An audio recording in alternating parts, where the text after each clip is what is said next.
qu'il y ait donc de futures personnes aptes justement à gouverner. D'ailleurs, c'est l'un des buts de Tizi. Mais ce qu'on a remarqué, c'est que malgré donc cette éclosion de talents, ce sont généralement des personnes qui, comme vous l'avez aussi dit auparavant, au fil des années, ont eu un certain recul. Hein, l'esprit déjà de servir la communauté, d'avoir et de croire en ces idées, en ces ambitions et dire qu'elles vont arriver, n'est plus vraiment d'actualité. On est devant un certain pessimisme face à une vie gouvernementale. Comment on peut faire grandir des talents? Quel est le processus qui permet d'attirer les talents, de les former, de les accompagner, de les aider à construire leur carrière? Premier sujet, c'est un processus long. Le deuxième sujet, est-ce qu'aujourd'hui la gouvernance, le système, la culture de l'administration publique aujourd'hui attire ces talents aujourd'hui?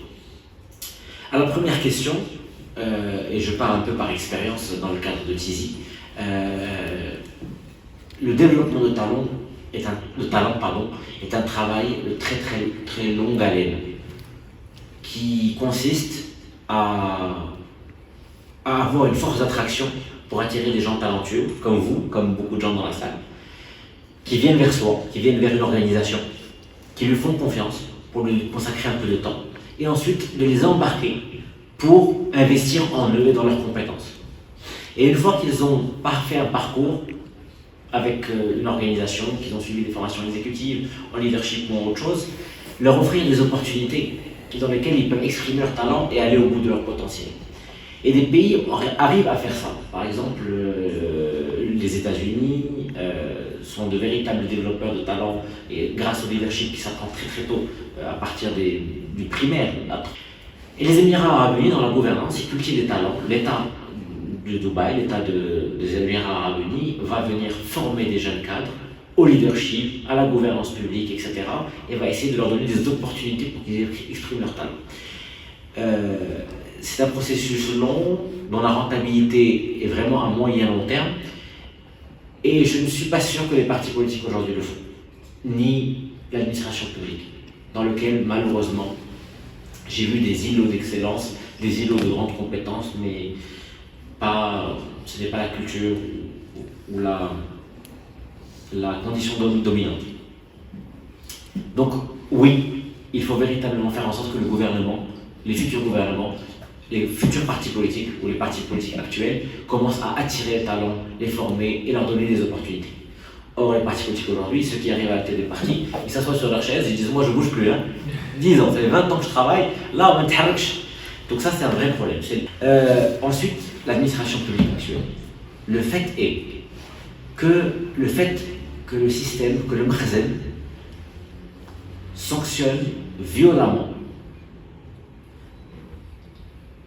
des hauts fonctionnaires, des hauts commis de l'État, sans donner de la visibilité sans expliquer pourquoi, fait que les gens disent mais pourquoi moi je vais aller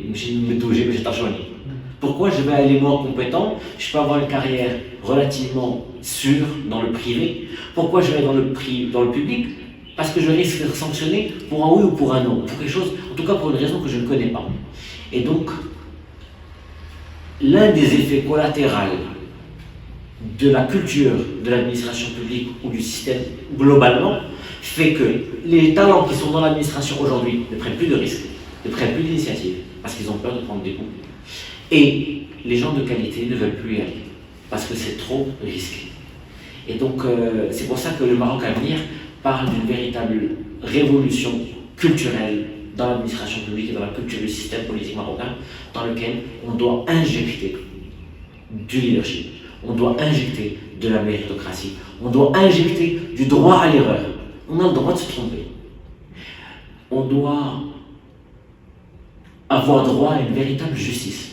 Quand on fait des erreurs, quand on est poursuivi pour des erreurs, qu'il y ait de véritables enquêtes, quand on soit condamné si on est dans la faute, et qu'on soit disculpé et qu'on soit publiquement reconnu comme non coupable pour certains autres.